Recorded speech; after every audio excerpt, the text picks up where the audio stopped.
Hi, ഒരു ഇസ്ലാമിക ചരിത്രം പറഞ്ഞു തുടങ്ങാം. ബീവി ഫാത്തിമ റളിയല്ലാഹു അൻഹ മരണപ്പെട്ട അന്ന് രാത്രിയിൽ ഭർത്താവായ അലി റളിയല്ലാഹു അൻഹു ഖബറിനരികിൽ പോയിട്ട് ഖബറിനോട് സംസാരിക്കുന്ന ഉള്ളുലക്കുന്ന ഒരു രംഗമുണ്ട്.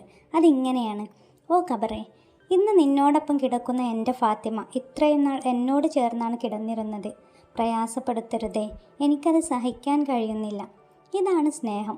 ഒരു ഭാര്യയും ഭർത്താവും തമ്മിലുള്ള, അല്ലെങ്കിൽ റിലേഷനിലുള്ളവർ തമ്മിലുള്ള സ്നേഹത്തിൻ്റെ ഉത്തമ ഉദാഹരണം. മടുക്കുവോളം അല്ല, മരണം വരെയും അല്ല, അതിനുമപ്പുറം. ആ സ്നേഹം, അങ്ങനെ ഒരു അവസ്ഥയുണ്ടെങ്കിൽ അത് ഇവിടെയാണ് പൂർണ്ണമാവുന്നത്. ഏതെങ്കിലും ഒരു ചെറിയ പിണക്കത്തിൻ്റെ പേരിൽ, പ്രശ്നത്തിൻ്റെ പേരിൽ മാറ്റി നിർത്തുന്നവരാണ് ഇപ്പോഴധികവും.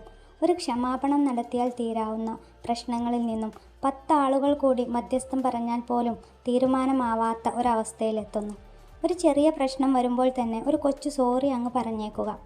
മനസ്സറിഞ്ഞ ആ സ്പോട്ടിൽ തന്നെ പറഞ്ഞാൽ ഒരുപാട് വിലയുള്ളതും ഒരുപാട് സമയം വൈകുന്നതിനനുസരിച്ച് ഒരു വിലയുമില്ലാത്തതായി മാറുന്നതുമായൊരു കുഞ്ഞു വാക്കാണ് സോറി. പറഞ്ഞാൽ നഷ്ടപ്പെടാനൊന്നുമില്ല, സമാധാനവും സന്തോഷവും വരും എന്നല്ലാതെ. എന്ന് വെച്ച് എന്ത് താന്തോന്നിത്തരവും കാണിച്ച് ഒരു സോറി പറയാമെന്നല്ല.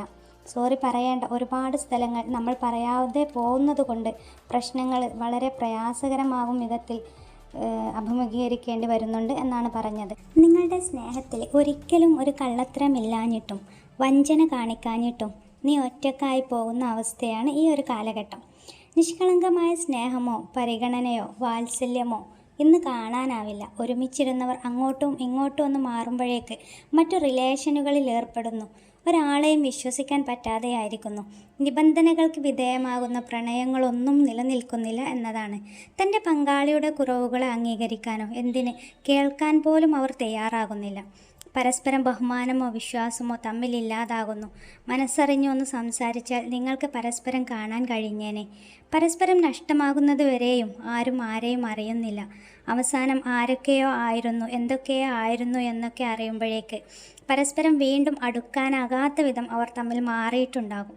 യഥാർത്ഥ സ്നേഹം മരവിച്ച് കഴിഞ്ഞ് പോയിട്ടുണ്ടാകും.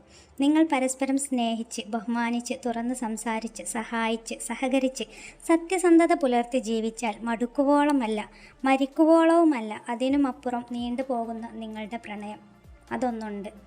നമ്മൾ ഇഷ്ടപ്പെടുന്നവർ നമ്മളെക്കാൾ മനോഹരമായി ജീവിക്കണം എന്നാഗ്രഹിക്കുന്നത് ആണ്, അല്ലെങ്കിൽ അതുപോലെ ചിന്തിക്കുന്നതുമാണ് ഒറിജിനൽ സ്നേഹം, യഥാർത്ഥ സ്നേഹം.